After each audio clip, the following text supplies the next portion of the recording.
So, being an immigrant family, you get a corner store or a gas station is also pretty common in the US. Mm. We had both.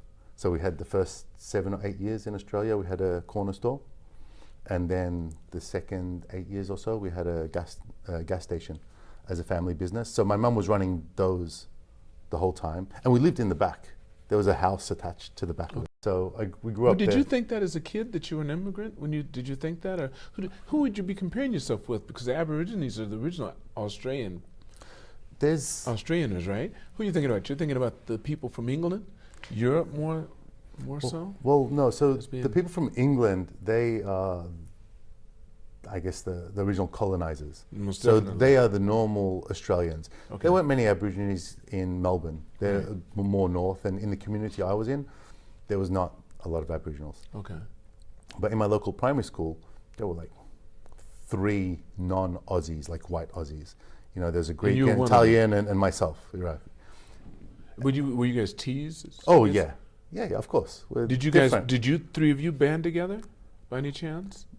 No, this has always been the normal feeling for me. So that's why you still carry fit it. in. That's why you say I'm an immigrant, and you don't think of yourself. But you still feel like you grew up in Australia. Yes. It's strange because in Australia, when people ask you where you're from, they talk about your ethnicity. So I was Iraqi.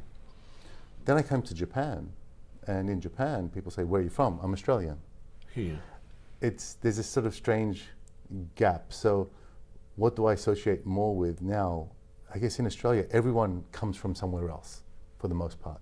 So you talk about your ethnicity and you hold that strongly. Being an immigrant is really an important part of your heritage. Whereas I think in Japan now, I probably have a stronger connection to that than Iraq. I mean, I was born there, but then I left when I was a baby. I have no memory of any aspect of Iraq. And after that, it became a war-torn country and has not, I would like to go back and visit it one day just to see where I'm from and that country. I have a special connection to it. Oh my goodness, yeah, over 50 first cousins.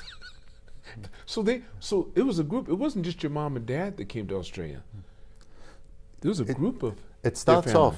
Okay. We were the second family to come, and then you sponsor other relatives to come because you need a local sponsor for them to get a visa to migrate to Australia. Right.